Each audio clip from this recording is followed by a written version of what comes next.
All right, thanks, McKenna. And I'll bring Vivi Kaminaris in here to talk about the game today and obviously talk about this foundation. And Vivi, come on in and shout out to your parents for enjoying the time with you spring break. We had a great time in Florida. It was as cold in Florida as it is now.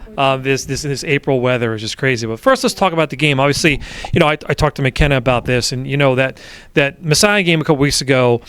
Obviously not the result you want to have. Now bouncing back with wins over Eastern, wins over Hood, and the win today with Alvernia. Talk about your guys' mindset going in after that, because that's a loss that sometimes can, a team that's not experienced can derail a team. But you guys seem to bounce back. But talk about the game today. Well, back to the Messiah thing. I think McKenna said it best. No team is unbeatable, especially in our conference. I think that when our mindset is great and we're really sharp with how we're thinking before coming into a game, I think any team can go down against us. Mm-hmm. We have a really, really talented and special group this year. So especially for Tuesday, watch out York. I think we're going to come out hot. A lot of us want it. And I think honestly losing against Messiah fueled us even more. Yeah. Okay, so let's talk about the Unlock the Life Foundation. I have a bracelet on, and I think this is a great thing. And listen, I'm going to admit first is that someone who has struggled with mental health in the past, I go to therapy every other 2 weeks. There's no shame in hiding about it. It's great. Sometimes I take the 15, sometimes it takes the 45. It's a good way to do it. And if you have health insurance, trust me, they pay for it. Please use this. So talk about how did you get involved with this foundation? And obviously you brought it to the coach's attention. How did you get involved with Unlock the Light? Yeah, so the foundation is centered around a man named Sean Locke, who unfortunately lost his life to suicide and his battle with mental health and depression and anxiety. And I was fortunate enough to be taught by Sean's sister, Kat Locke, if she's watching, hey.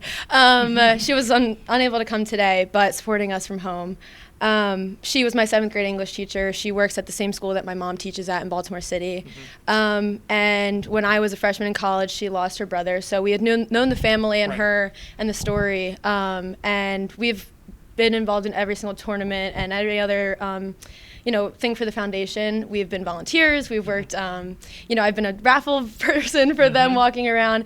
And this has been going on now for, 4 or 5 years the foundation's happened. And over the summer, they had a volleyball tournament. And I thought, there's no other better way to celebrate this and, this time of the year than to reach out and say, hey, we really want to get involved, and I want to bring this to Stevenson and to Maryland, really, because a lot of people in Delaware know this since that's where it started.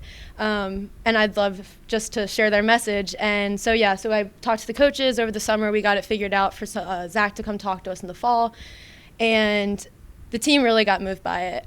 It affected a lot more people than I thought it was going to, which is the ultimate goal. You want to be able to reach people when they're struggling and in times of need. So a lot of people said, we'd love to have a dedication game in the spring. And with McKenna's help, we got to follow through with it and had what we had today, which was really amazing. Well, thanks for doing that and go warm up. I know it was a cold game out there, but congratulations. Thank you so much. So that's the final here from Mustang Stadium. Stevenson knocks out Alvernia.